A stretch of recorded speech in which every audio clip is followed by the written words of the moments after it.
BJP राष्ट्रीय कार्यकारिणी की इलाहाबाद में आज से 2 दिवसीय बैठक शुरू होगी। प्रधानमंत्री नरेंद्र मोदी के संबोधन के साथ ही कल बैठक का समापन होगा। पार्टी अध्यक्ष अमित शाह ने भाजपा पदाधिकारियों के साथ बैठक की, जिसमें कई केंद्रीय मंत्री भी शामिल थे।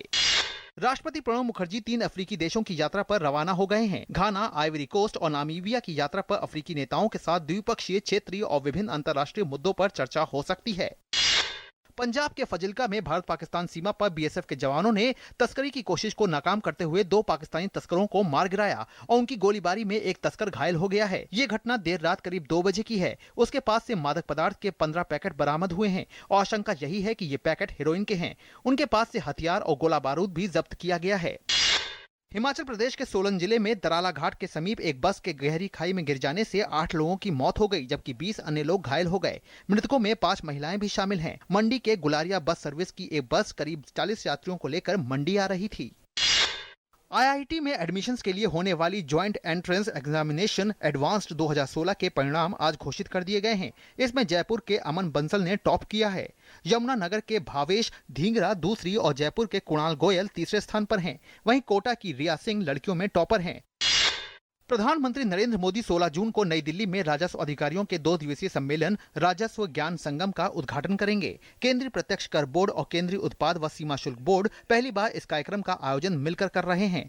सम्मेलन में आयकर विभाग व उत्पाद एवं सीमा शुल्क विभाग के वरिष्ठ अधिकारी भाग लेंगे। इसमें करदाता सेवाओं से लेकर राजकोषीय नियमों व सरकारी नीतियों के प्रभावी कार्यान्वयन तक विभिन्न मुद्दों पर चर्चा होगी। दिल्ली के एक हाई प्रोफाइल रेस्टोरेंट में गरीब बच्चों को अपने पैसे से खाना खिलाने के लिए एक महिला को धरना देना पड़ा। रेस्टोरेंट का कहना है कि अंदर बैठे ग्राहकों के आपत्ति करने पर उन्हें ऐसा करना पड़ा, लेकिन वो खाना पैक करने को तैयार था। शनिवार रात रेस्टोरेंट बंद होने तक महिला धरने पर बैठी रही। तमिलनाडु में कन्याकुमारी सहित दक्षिणी जिलों में दक्षिण पश्चिम मानसून के प्रभाव से भारी वर्षा हो रही है। नगाई, कन्याकुमारी और रामनाथपुरम में तूफानी हवाओं के कारण मछुआरे समुद्र में नहीं जा रहे हैं। दक्षिण पश्चिम मानसून से तमिलनाडु के दक्षिणी जिले कन्याकुमारी के कई भागों में जनजीवन प्रभावित हुआ है। तटीय क्षेत्रों में भारी वर्षा और तेज हवाओं से कई मकानों को नुकसान हुआ है। तेज समुद्री लहरों से बचने के लिए लोग सुरक्षित स्थानों पर जा रहे हैं। गुजरात के अमरेली जिले में एक ट्रक और ऑटो रिक्शा की टक्कर में 3 बच्चों और कई महिलाओं सहित 11 लोगों की मौत हो गई। पुलिस ने बताया कि दुर्घटना लाठी तहसील में चावांद गांव के नजदीक हुई। ऑटो रिक्शा में सवार 9 लोगों की घटनास्थल पर ही मौत हो गई, जबकि 2 लोगों ने एक सरकारी अस्पताल में दम तोड़ दिया। एक घायल को राजकोट सिविल अस्पताल ले जाया गया। विभिन्न मीडिया संगठनों में महत्वपूर्ण जिम्मेदारी संभालने वाले वरिष्ठ पत्रकार और राजनीतिक टीकाकार इंदर मल्होत्रा का 86 वर्ष की आयु में कल निधन हो गया। राष्ट्रपति प्रणब मुखर्जी और उपराष्ट्रपति हामिद अंसारी ने अपने समय के मशहूर पत्रकार के निधन पर शोक जताया है। पीएम मोदी ने भी इंदर मल्होत्रा के निधन पर शोक व्यक्त करते हुए एक ट्वीट में कहा है कि इंदर साहसी और निष्ठावान पत्रकार थे। उन्हें हमेशा याद रखा जाएगा। जॉर्जिया में आयोजित the little miss princess of Asia प्रतियोगिता में भारत में कोच्चि की 7वीं कक्षा की छात्रा को little miss princess of Asia 2016 के खिताब से नवाजा गया है। 27 अलग अलग देशों के 29 प्रतियोगियों के साथ एक कड़ी प्रतियोगिता में बिथोल अजमल को young talent, young miss universe जैसे खिताबों से भी नवाजा गया है। सीरियाई राजधानी दमिश्क के पास 2 बम धमाके हुए हैं, जिसमें 20 लोगों की मौत और अन्य 30 लोग घायल हुए हैं। विस्फोट दमिश्क के बाहरी इलाके सैयदा जैनब क्षेत्र में हुआ था।